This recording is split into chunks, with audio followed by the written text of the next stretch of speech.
I was very excited to have another Kiwi on the podcast today. We have Irene Kalinowski, who lives in New Zealand and has been a practicing midwife for over 40 years. And she's worked in 4 continents: Europe, the Middle East, China, and New Zealand. She has also practiced homeopathy for 20 years and has lectured internationally. She's also authored many books, such as My Body, My Baby, The Heart and Soul of Midwifery, With Women, With Midwife, With Me, 3 Blind Mice, A Midwife's Tale, How Birth Was, How It Is, and How It Should Be, and many midwifery textbooks based on an integrated, holistic model of maternity care. It was very interesting having a chat with Irene and especially hearing about her work in China. And now that she's back in New Zealand, hearing all the exciting plans that she has to have an integrative approach to midwifery. I hope you enjoy the episode. Welcome to the Homeopathy Hangout podcast, where we discuss all things homeopathy from around the world. And now, your host, Eugenie Kruger. Hello, homies, and a very warm welcome to Homeopathy Hangout. Today, we get to hang out with the lovely homeopath and midwife and author, Irene Kalinowski. Welcome, Irene. Hi, it's great to be there with you all, and I'm sure you're doing amazing things through this madness we're going through. I'm so delighted to be able to talk to you. I've kind of been around on the screen and off the screen. So I've worked in New Zealand for 20 years as a midwife. I trained in England. I did a couple of years there, did 6 years in the Middle East. And then I found myself in China for 5 years, upskilling the midwives and obstetricians, giving them a homeopathic mindset, and actually putting homeopathy into some of the hospitals there. Incredible. So, yeah. We are going to have to delve into all of that today. Before we jump in, though, can you tell us, Irene, how did you first get introduced to homeopathy? Well, a long time ago, as everybody does, you have up and down relationships. I went through a divorce when I was younger, and as I was nursing my bowel, I had lots of constipation, and the doctors just kept giving me laxatives, which caused a bowel prolapse, which they fixed and shook my hands. But I said, why have I had this operation and I don't feel any better, So the next thing is I had relationship, and it kind of nothing was related to stress. I had a little knowledge of natural therapies, a little bit when I was in the States. I'd seen amazing things, but not homeopathy. And I actually lost 3/4 of my bowel. And the surgeon was absolutely fantastic, but I just didn't feel, the energies were not there.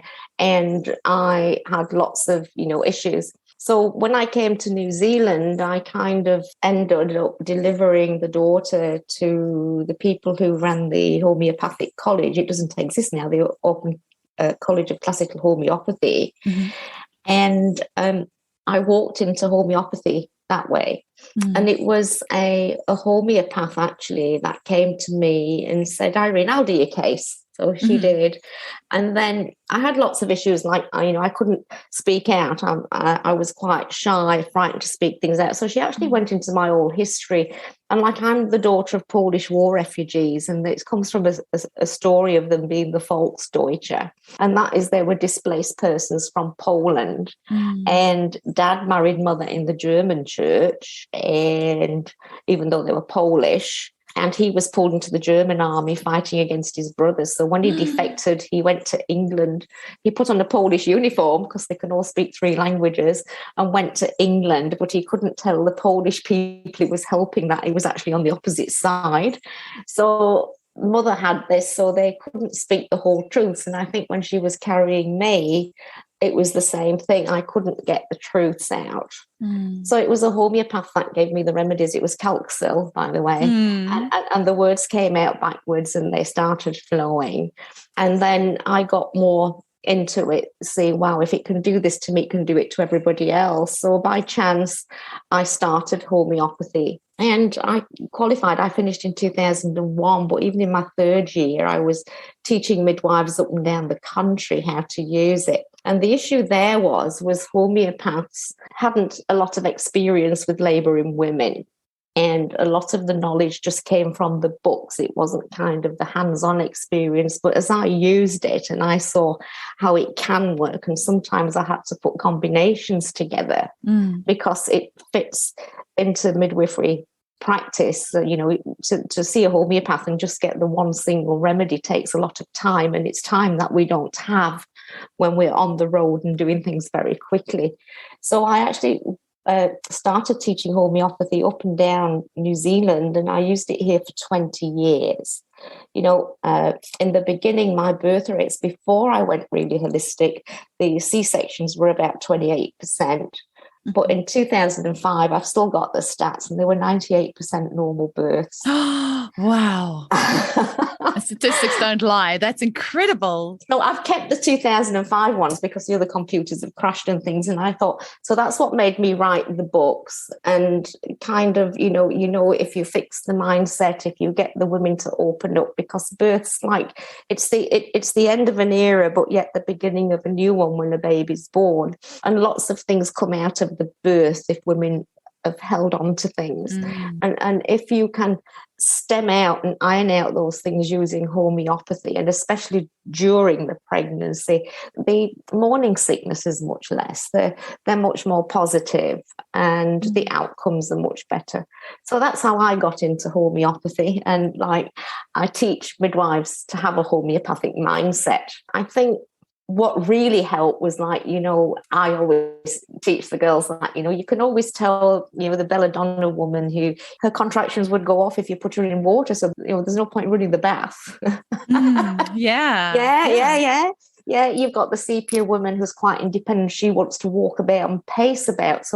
And she'll birth, on her own on hands and knees. So, the minute you put her onto a monitor, you're going to stop the contractions. Or the Napmer woman that will sit by herself in the bathroom and have the door interesting closed. Yeah, I mean, she'll open it out to you if she's had the gas and air. She'll just blow everything out, but she'll hold on to the birth and she'll be by herself. So once you understand the homeopathic personalities, you understand and you can accept the person in front of you without being judgmental. That's beautiful. Yeah, no, absolutely. I never thought about it that way. And I love how I always think that, a lot of our listeners don't know that much about homeopathy. So I try to explain concepts as far as we go. And what Irene is saying, that typically belladonna people can be quite fiery. It's part of the Solanaceae family. So I can imagine if you're sticking that fiery personality in water, what you were saying, that's probably not going to work so well.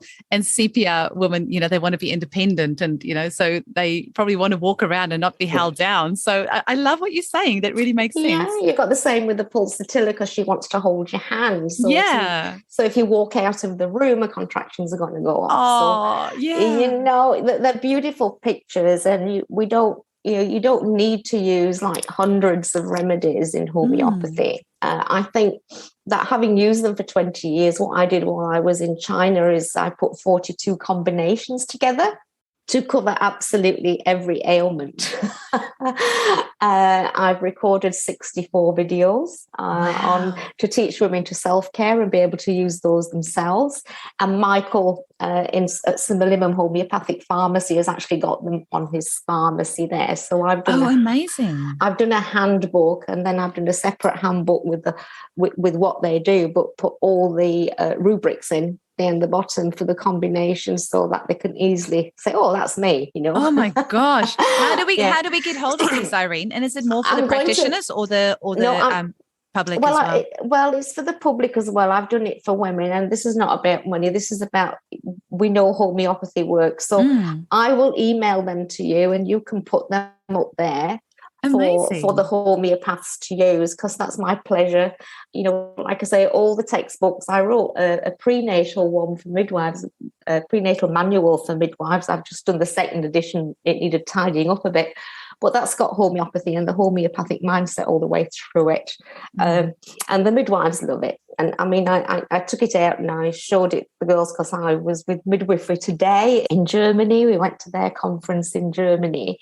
And I went with Meng Shu, who I was working with in China. And, we were just boasting about how we'd reduced the C-section rates from 65% down to about 9% in hospitals out there. So, it was just wonderful. I've been on this never-ending journey. And that's what happened when Alistair Gray and Denise Sturgis came over from, the Academy of Homeopathy Education in New York. Mm-hmm. So they came over, and I actually flew to New York, and that's when I recorded the 60-hour course for childbirth professionals. And it took a couple of years for them to get accredited, but they're really, really busy there because they've got an influx of homeopaths coming through. So I've said, well, look, we're in a situation now because I've ended up working with Lily Excellence. So if you want to watch some of my lectures, if you just go to YouTube and tap in Lily Excellence, you'll find some of my lectures up there on normal birth and things. Oh my gosh, and amazing. They're just heading up now. We're just working on an IT system to stage it all. So the course is going to be available this year, definitely. We've got Julie Gerland in Birthing the New Humanity. Yeah, they've got a platform too. So we're all working together because putting the spirituality back into birth and shifting away from the medical system.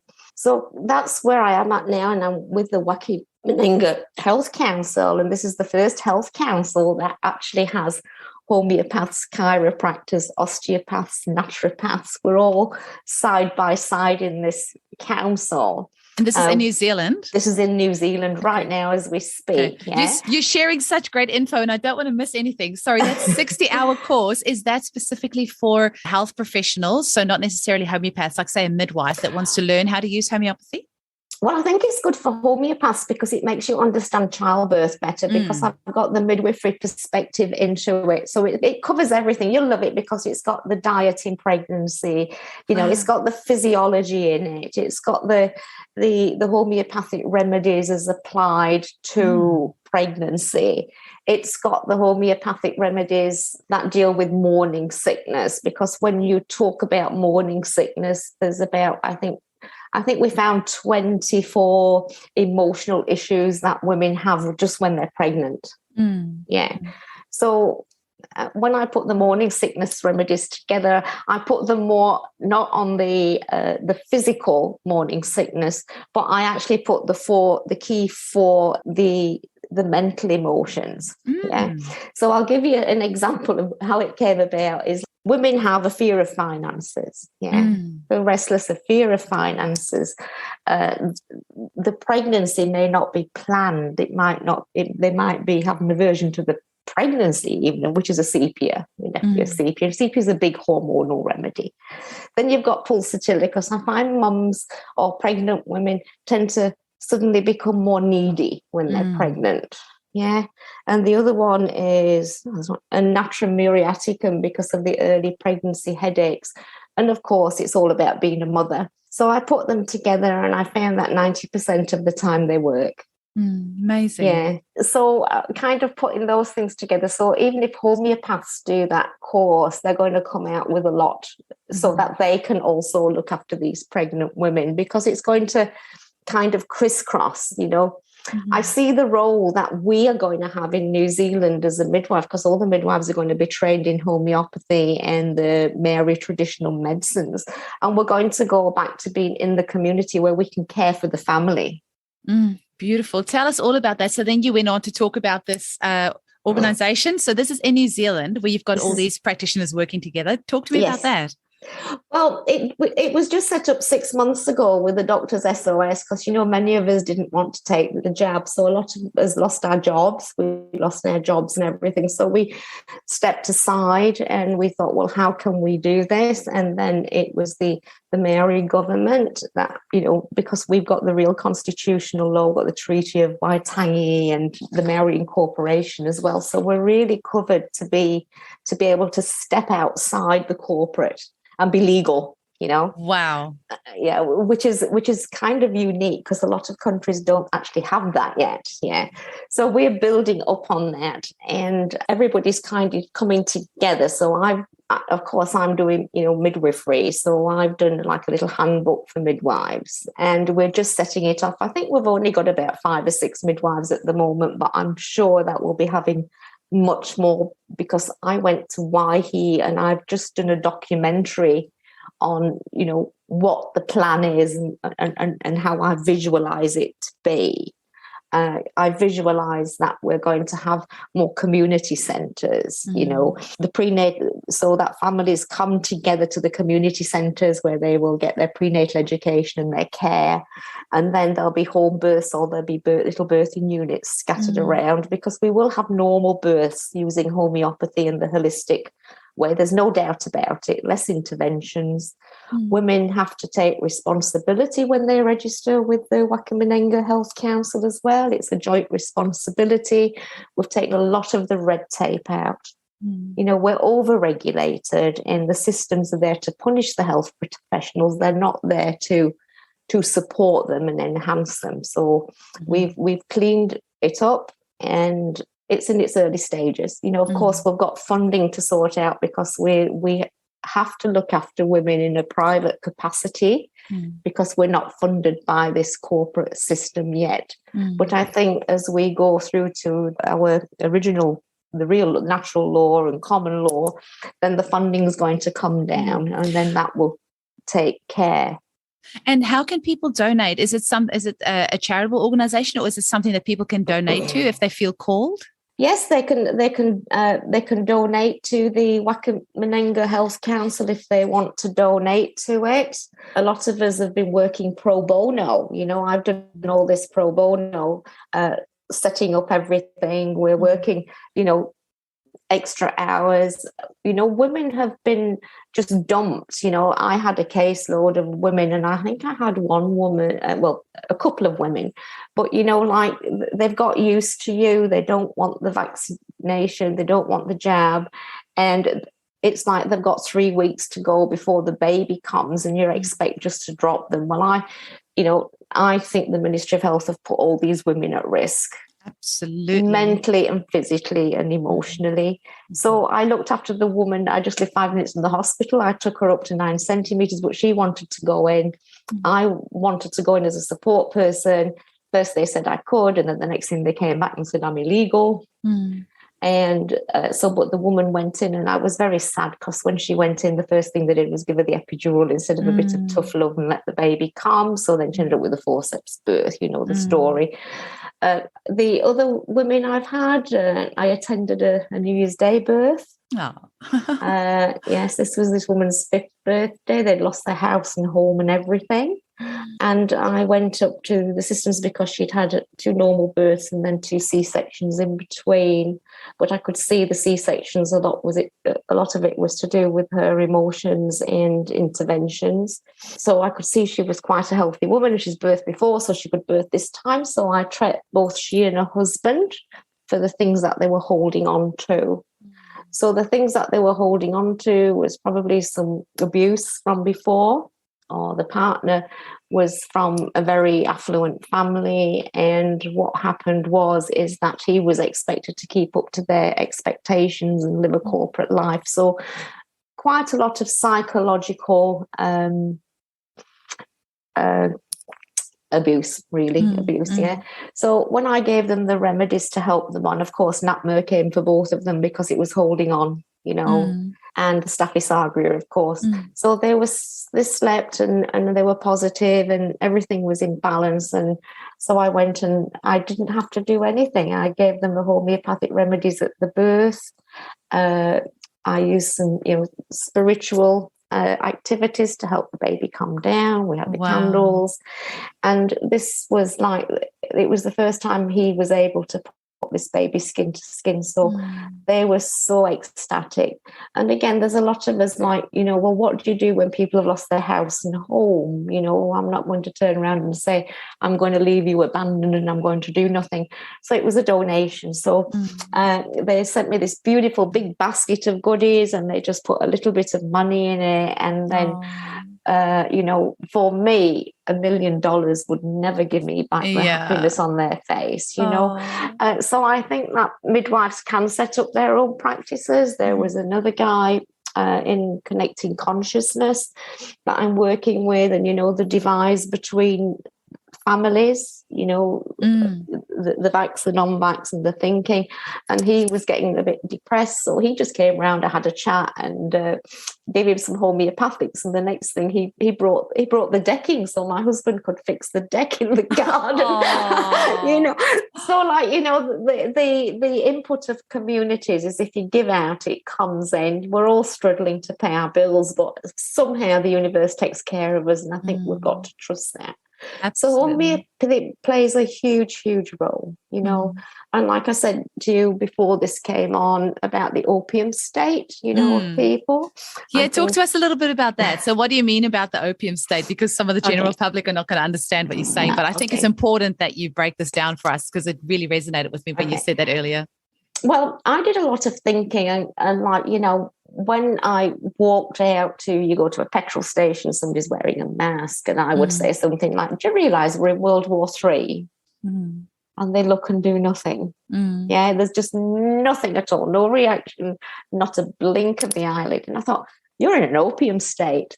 And I remember doing homeopathy, because I do it as in my lectures, and I show them like a tennis player where the ball stood in front of their eyes and it's still spinning.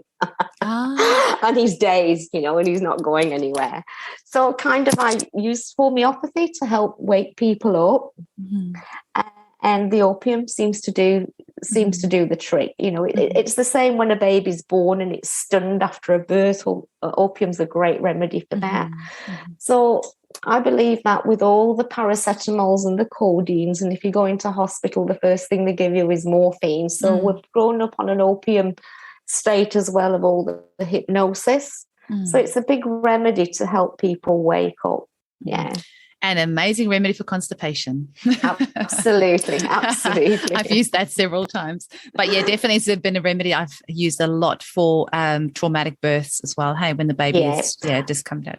The post-traumatic stress disorder that these women have, that with a bit of NAPMER will move them on, because we have to let go. I think I learned a lot from my parents, because they'd come through the war and I had their war stories, and like there was a lot of grieving. My mother was holding on, and afterwards I did give her some NAPMER, but there was that resentment, so she got the fluoric acid that went with it, and it seemed to help her lift. But understanding that and understanding what people go through when they've go through post-traumatic stress disorders and they can't let go, homeopathy plays a huge part. It really does. Hilary Dorian, a homeopath in the UK, once said that a lot of postnatal depression is actually misdiagnosed. It's actually post-traumatic stress. And if you look at what the birth, units look like sometimes with, how women's rights are completely taken away, and they come out of there with their baby in their arms, they arrive at home and they are actually in a state of trauma. And then yes, but it's not only that. It's the simple things that we as midwives don't take into consideration when you're dealing with the emotional sphere. I suppose I can say I had a woman and we had 3 beautiful normal births, dim lights. She caught her own baby and everything, and we was having number 4. She still wanted to birth in the hospital, so I was in there with her. But I'd kind of helped a colleague of mine have her baby. She was a midwife.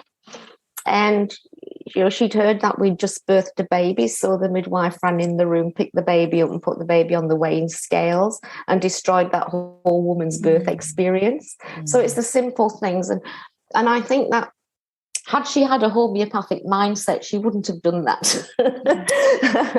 So, this is what we need to spread out. And, I'm seeing more and more traumatized people coming out of this and wakening up. And as the truths are coming out, we're going to need more homeopaths out there, especially for the emotional sphere, for the emotions. Absolutely. Yeah. Now, Irene, you're going to have to tell our listeners about your time in China, because obviously we've been in the same homeopathic Facebook group, which I actually started 9 years ago just for homeopaths in New Zealand. And even though I'm now in Perth, I'm still in that group because it's just wonderful to stay connected with all the New Zealand homeopaths. And over the years, I've just seen photos of you from China. I'm like, oh, this Irene lady is doing amazing things. So you've obviously been on my radar for a few years. But tell us about China and what did you do there and how did you get the opportunity? Well, it kind of took a lot of courage to go to China. Like I say, the system here, I was totally dissatisfied with it because it was very, very much controlling and not. It wasn't a happy place to walk into the hospitals. A lot of the staff were stressed themselves, which is happening all over the world. So I wrote the book, My Body, My Baby, and a song. And I wrote the lyrics, and Edwina Thorne composed the music for me. Wow. So Meng Shu, who's been trying to change the health systems out there because it's very medical, she found me on LinkedIn and she invited me to China. So I went to lectures one time and I found myself standing in front of 800 people.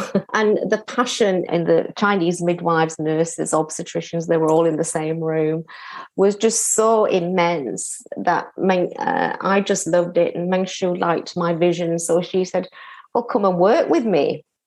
So I says, well, why not? I mean, I dropped my finances. I mean, I was working for like peanuts compared to what we was earning here. But the opportunity, because I was based in a place in Shandong province in Linyi, but I'd actually travelled right up to Harbin, right down the south to Vietnamese borders, in the middle to Chengdu. So I'd been to many, many hospitals up and down China. And I can tell you that I cried so many times because you would see 3 women in a birthing room without any bathrooms and no partner allowed in there, and babies whisked off to neonatal units and things like that. And the hospitals, we went into, the doctors and the midwives, they were so stressed. They were so stressed because they were working by guidelines. So they were scared of birth. They were scared of getting litigation. They were just scared of everything and fighting each other and not sleeping. So Meng Shu and I went in and we taught them emotional, spiritual, and wellness, and we taught them about homeopathy and how it can help the mindset. So we helped them. I used to treat a lot of the staff, and when so it worked on them, we started to bring it in. I had to do the history of homeopathy, so I went right back to 1935. When Rockefeller came in and they sent all their fake missionaries to sell the pharmaceutical things to around the world. They actually was pushing the medical side of it. But if you go to the Chinese traditional hospitals, there were some of the church missionaries putting homeopathy out there. So there were actually 4 homeopathic hospitals that I know in China that were attached to Chinese medicine hospitals. Really? Yeah. So I found that in the history, so because I love to find out, well, where are we now? Mm-hmm. So not only did I do that, when we were lecturing in front of all these people, I met a beautiful guy and he did hypnotherapy and he was a psychologist and he was quite spiritual. And he had a young boy that came into him who was fearful of going to school and would have these, the stomach pains and great fears. And I just put a couple of remedies together with gelsemium because I couldn't take a case on the boy, but I thought I've got to show them it works. I can't just fix this one and it not work, So I actually just gave some gelsemium and some calphos. I think it was calphos. And he says, oh my God, he's going to school. Yeah. Amazing. And then they would come up to me because there was a little boy that was biting his nails, and the nails were really half bitten off, even his toenails. And his mother said that, he would kind of have a tantrum, but then he'd hide in his bedroom and things like that. Well, I took, in China, there's lots of natmers because the kids have to be perfectionists, there's no connection with the kids. Natrum muraticum, it's about control. They can control the kids. They want them to do as they want them to do. So I treat the mother and I treat the little boy and his nails started growing. It was like, so the word kind of just spread around. Yeah. So a lot of people were interested in it. So we started to put the homeopathy in the hospitals. They could see, woman would come in. She'd got high blood pressure, but all her blood tests were normal. And I gave her the NAPMER because it's the fluid imbalance in the body. And it brought the blood pressure down very quickly. And they went, wow, this works, Amazing. So like being, hands-on and seeing it work in front of my face was just amazing. It was quite exciting to see that happen. And of course, I've used homeopathy hands-on all the time, so witnessing these things, my students would see that too. So all across China, we put that in. We reduced C-section rates. We redecorated the hospitals. We put water birth pools in there. We even put sea scenes on the walls, put the traditional colours in there. Wow. So it was just awesome. And then, of course, COVID came. So then I was job bunked because we couldn't travel. And I was stuck there for 10 months because I couldn't get out. The prices were there and we was in the apartment. So that's when I thought I went back and I put them an online educational course, Normal Birth, which of course has got homeopathy in it. Everything's got homeopathy in it. Yeah. I'm so passionate. But then I wrote like 5 midwifery textbooks. Now each textbook is about 800 pages. Wow. It's got the physiology in it. It's got the homeopathy in it. It's got Chinese medicine in it. It's got the essential oils in it. And of course, I know these things work because of the specialists we brought from overseas to come and lecture out there and do it. I was very honored to see all these beautiful people come out to China. Wow. Yeah. And Irene, do you find that the Chinese people in general were quite receptive to homeopathy? Because I'm guessing that with qi and with their, energy-based medicine, probably homeopathy wasn't too far of a jump for them to make. They're passionate about it. And when I did the lectures, and Michael Dong came over from Wellington, and Helen, she came over to teach about the essential oils. So I brought quite a few New Zealanders over, which was quite fun. Yeah, it was quite fun to put together. Absolutely amazing. So I've had a ball of a time, really. I mean, and then I came to New Zealand and I'd written all these textbooks and put them all together. And I thought, what do I do now? But then I'd given the book My Body, My Baby, which has got homeopathy in it. And I sent it over to the Saudi midwives, because I'd worked in Saudi before and I got this passion for Bedouin women and birthing. So I sent that book out there and I said, right, I'm going to give you the book and you're going to translate it, but you're going to change all the names and you're going to change the diet of the women to suit your culture. But the homeopathy won't change and the stories don't change, but you just adapt it. So they adapted it into Arabic and they're using that book. And I said, anything you make on that book will go to support the midwives in your country. So the next thing was the publisher of that book contacted with me. So I wrote the second edition, the fourth edition of My Body, My Baby, and this publisher's taken my books and it's not costing me anything, because to publish books, there's lots of shady publishers out there, and I was taken for a ride before and never again. So then they've decided to publish my books and they've been accepted by the Saudi universities. Wow. So they're getting published as we speak. So everything's kind of happening. It's like this jigsaw puzzle that's coming together and bringing we homeopaths together, because I go to Lincoln Mall Pharmacy here in Henderson and meet Diane and the girls in there, and they say they refer patients to me, but they know I always go in for my remedies and they know me, and they say it's good for you to be back because it's dropped down, it's lulled down a bit. The homeopathy is lulled down a bit with this. I said, well, it's now time to bring it back up again. Beautiful. Well, with your incredible passion, that's not going to be hard to do.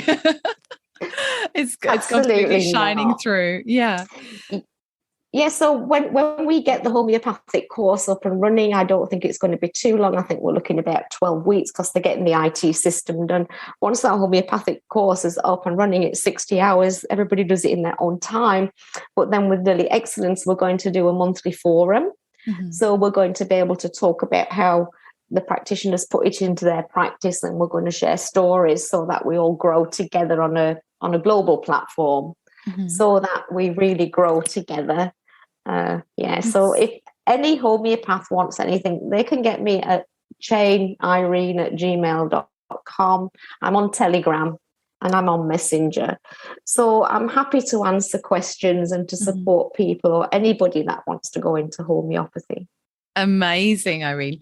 Now, can you maybe tell our listeners, so if there is a mum out there who is considering becoming pregnant or maybe pregnant already, and they're thinking about using homeopathy for their pregnancy and birth, what advice do you have for them?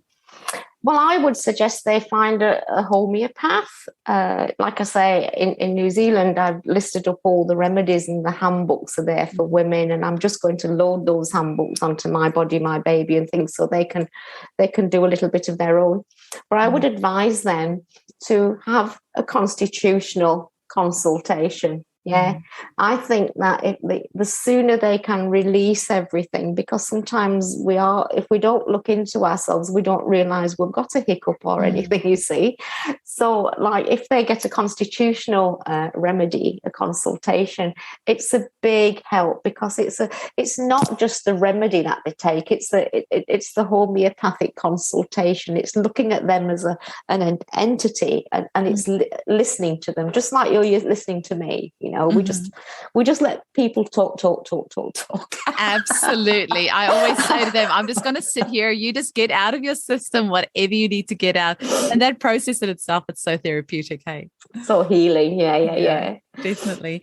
And what are your hopes and dreams for homeopathy and midwifery into the future? Well, like I say, we've already got the curriculum together. The midwives are going to be trained in homeopathy. We were talking with the Wakimanenga Health Council. We're talking about when the hospitals and the community centres, we're going to have homeopathy in there. Yeah, so it's where it should be, and it's where it needs to be. I think if you go right back to, I think it was 1845, and you go to Philadelphia, and you look at the statistics, I think it was 65,000 births, and the doctors then were homeopaths and obstetricians, and the mortality rate was only 0.01%. Oh, wow. Yeah, and it's taken 100 years for our medical docs to get there, and they haven't got there yet. So it shows that homeopathy worked.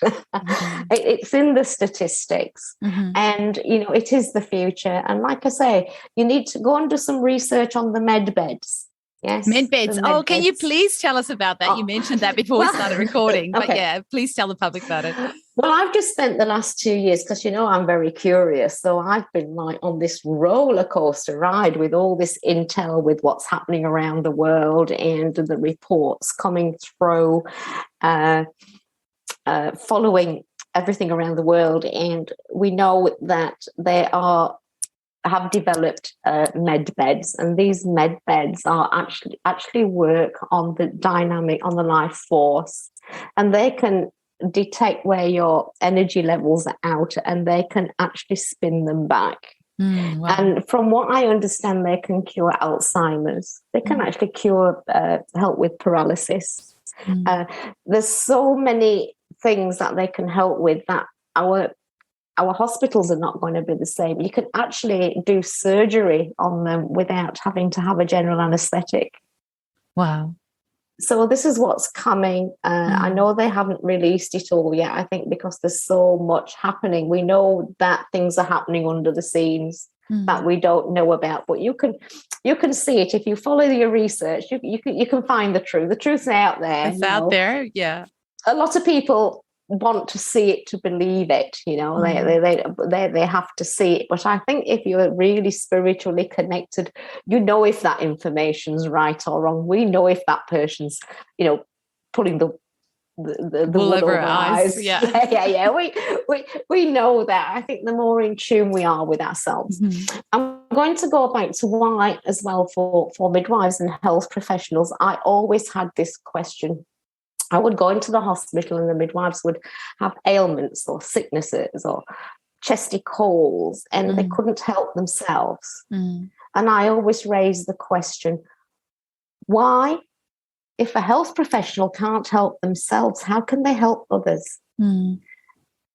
That's what's so wrong with our system, and it's not a preventative model. It's a watch. You just watch. You wait for a problem to happen, and then you give the pharmaceutical drugs when it happens. Yeah, with the holistic way and anticipatory care, and the physiology, we know, for example, like the nitric oxide levels, that nitric oxide and the levels are reduced from the external toxins. They're reduced from giving too many supplements. They're reduced from stress. They're reduced from everything. Well, it's like dumping sugar into your system, which constricts your blood vessels. So if the health professionals don't understand any of this, how can they advise a woman absolutely, to get well? So I think that we're going to see great changes. We're going to be sharing what we have. I think on Wakaminenga, it's going to be great because we don't often get homeopaths and midwives in the same classroom or whatever. But I think we're going to see that change because we're going to be inviting people into our lectures. Beautiful. It's going to interchange.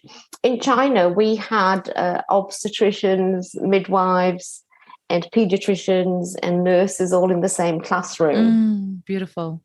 All walking side by side. So there was no hierarchy. There was no distance. We made sure they all sat in the same coffee rooms, that they started to talk together. So we're going to see this huge change. Our health system, we're not going back to the old because the old didn't work. And it's certainly, we're not going back to the new normal. No, there was never such thing to start with. That's right. Yeah. So I think that, yes, even for yourselves, if you're not homeopaths out there and you're listening to this, study it for yourselves because you learn who you are.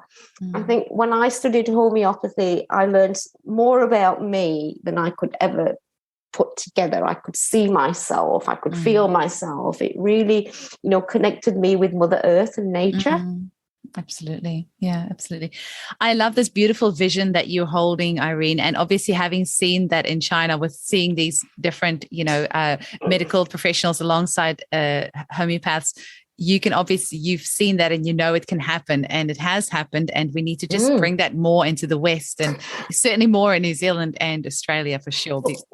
Certainly in Australia, where, having come from New Zealand, where a lot of people know what homeopathy is. And then when I moved to Perth 5 years ago, I was really astounded how few people know what homeopathy is. And in the last 5 years, there has been a huge surge of people getting into homeopathy, and it's been really encouraging. It feels like it's the aha moment that a lot of people have been waiting for. But now we need to take that next step and use it alongside, the medical model, and it can be done. And absolutely. Well, especially I talked about the hypnotherapist and helping that boy, or he had, I think, the arsenicum woman that or child that came in and had to have everything meticulously all put in space. You can see these pictures. You don't need to go back to repertorize every remedy because you picture them, you remember them, don't you? Absolutely. So just helping those things, or even with the traditional medicine practitioners, because it does work on mind and body, but they don't understand why. They know it will swing it back into balance, but they don't totally know what the homeopaths can pick out of this. So when we work together with it, we get the most amazing results. Absolutely. And especially with traditional Chinese medicine, I've always said that's the one other modality. If I was ever if homeopathy wasn't so all consuming and I had time to study something else, that would be my other thing, because just the little bits that I know about it, for example, grief in the lungs and anger in the liver, and that comes from TCM is wonderful for us to know. Well, I ate some really bad food out there. Unfortunately, I was like, we were upskilling in the traditional hospitals, because that's where we had most movement. We had most movement in the traditional hospitals, right on the Vietnamese border. And we went in there, and I eaten some bad fish, and it was fish or it was seafood or it was something, and like the homeopathy just didn't quite hold. It was horrendous. So I went in there, and they just laid me down on the table. I was just like, oh, and I just really wanted to throat, nothing would come up. So I just lay down on the couch, and they just touched the 2 acupressure points, the 1-2 centimeters above your umbilicus and the 1-2 centimeters below it at the same time. They just pushed their fingers in there. I brought everything up. They stuffed some ginger in my mouth, and then they put some used acupuncture, and then they put the heat coals on me, and I was back at work the next day. I was just back at work, It was just amazing. Or like, I had an operation on my ankle because I used to be a very sporty person. So one leg sometimes, I think he's done it a bit tight. So one leg's get a bit higher than the other. And then I get my back comes out, So, just from where I lived in Qingdao, I went to the Chinese medicine hospital, a really friendly guy. And I've got my WeChat because I don't speak Chinese. So I had to tap everything in and do the translate on it.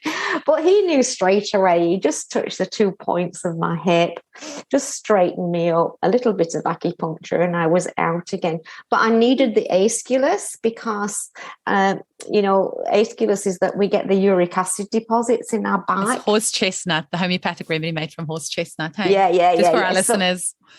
So kind of, I use the aesculus a lot because sometimes I'm spending a lot of time on the computer and stuff like that. And then the acid deposits really start in my muscles. And I just take that, and then I'm just dancing away and swinging around, That's incredible. Well, I don't know aesculus for that. I obviously know it as great for hemorrhoids and veins and that sort of thing. So interesting. Every single podcast I learn something new. It blows my mind. Well, that's what we're here for, isn't it? To share all this stuff and talk about these things so we can all generate and so that we can all grow from it, because we all attract different clients. Don't we? We attract different things.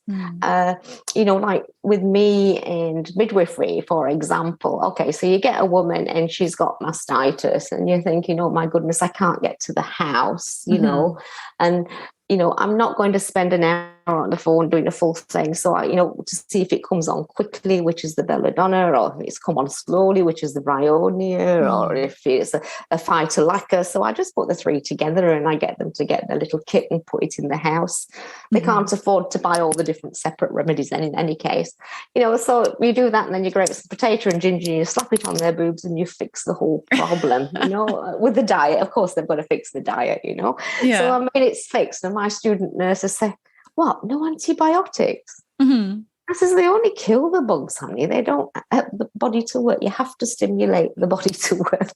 Absolutely. So I haven't written scripts out, medicine scripts in a long, years, for years, really.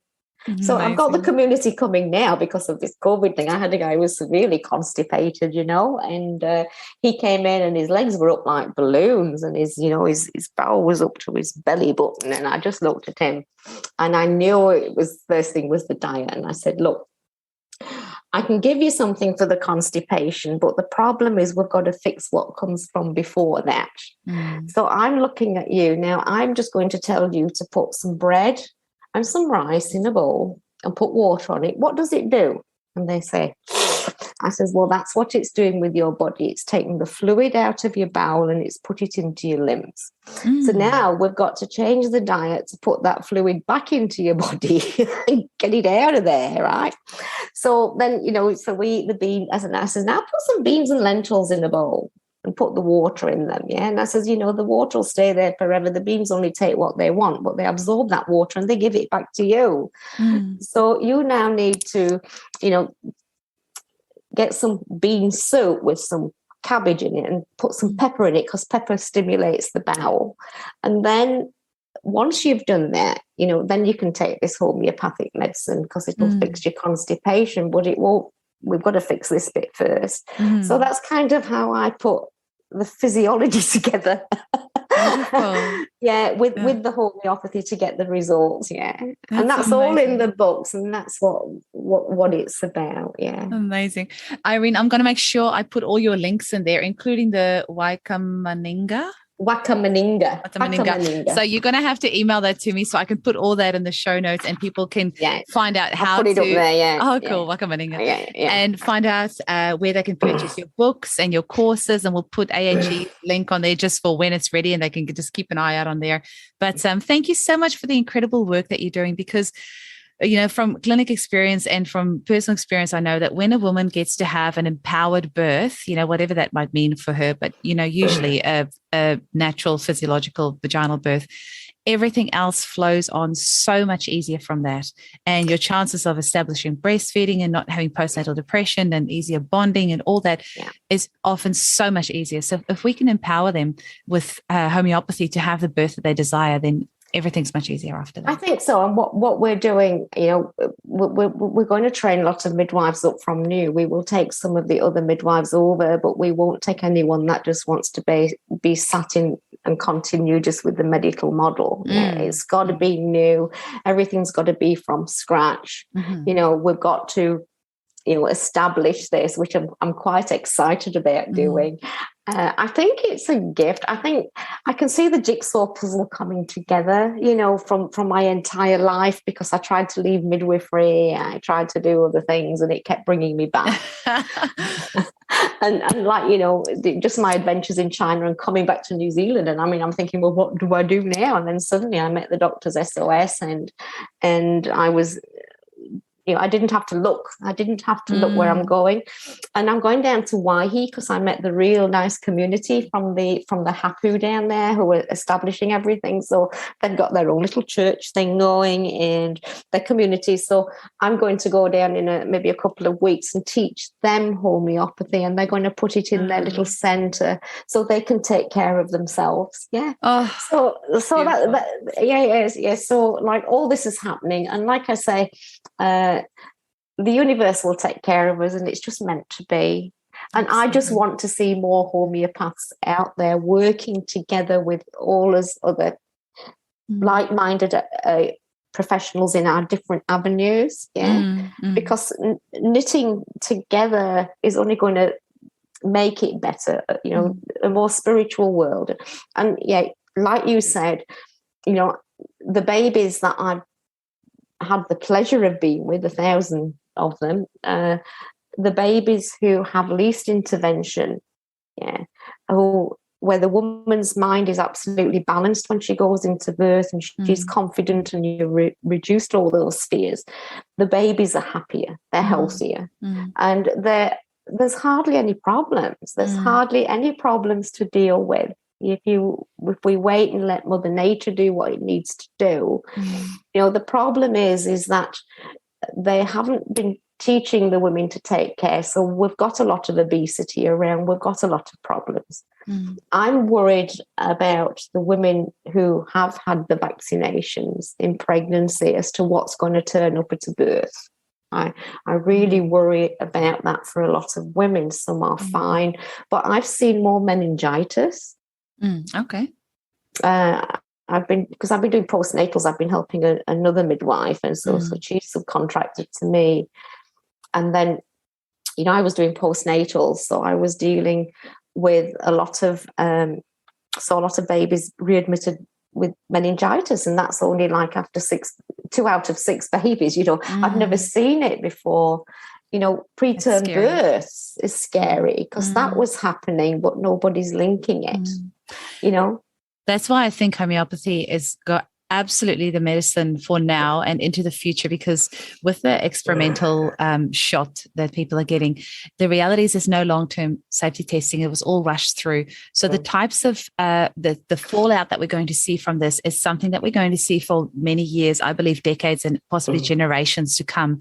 And the types of things that we're going to be seeing is things that are going to be pretty out of whack. And that's where homeopathy, the weirder, the better. We're going to be seeing lots of weird stuff, and homeopathy is great for weird stuff. Well, I kind of broke the lockdown rules. I went to the homes of women and went into them, and you see a woman and she's had a sixth child, and the husband's in that house, and the kids, from teenagers going down, they're all living in like 3 bedrooms. You see broken window on the walls, you see abuse there, you see all those things, and you're trying to lift these women out of depression. And this is where homeopathy plays a big role in fixing these issues. And we're going to see a lot of that, because a lot we don't know about because of the isolation. That's true. A lot what people don't want to, they're afraid to open up, and when the truths come out, a lot of people will hold back. They'll either be angry, or a lot of them will be the nightmares that are holding it all back and won't let it come out, and then they'll just suffer in silence. So I think there's going to be a lot of sweet cleaning up, and a lot of people that need our help, even our friends that have, I couldn't get to go to Christmas because I didn't take the vaccination, and I've gone, to friends for years. And, I just put on Facebook, look, I forgive all of you, I forgive you. And there's one day we're going to come back. So we just need to nurture and support each other through these times. Absolutely. Thank you so much for your time today, Irene. I really appreciate it. And your passion just shines through, and it gets me so excited. And I am excited for all these practitioners that are going to be, getting better advice on how to use homeopathy in childbirth, because it is definitely a very different process than, any other form of acute or chronic prescribing. So that gets me very excited that you've put all this information out there. And thank you for sharing your time so generously. Well, that's right. And we're going to work together, because I'll just say one last thing is that, through all the courses, the midwives will be able to teach the acutes and the emotional things that, that appear on board. But like for the constitutional cases, and that means that like the long-term asthmas and things like that, they're going to learn to work very close with the homeopaths to help fix those things. Absolutely. Yeah. So we're going to see homeopaths in our community centres. We're going to be drinking herbal teas together. Kombuchas. Wonderful. Thank you so much, Irene. And I will be speaking with you very soon. And I look forward to AHE bringing out that course. It sounds very exciting. And I'll put you those books up there that I've done. I'll email them to you, darling, so you can just let the homeopaths get a hold of them. It'll be amazing. Thank you so much. Talk soon. Bye. Bye-bye. The Homeopathy Hangout podcast is produced by Eugenie Kruger Homeopathy. For more information, visit eugeniekruger.com. The information presented in this podcast is for educational purposes only and does not replace advice from your medical practitioner. Please read our full disclaimer in the show notes. Thank you for listening.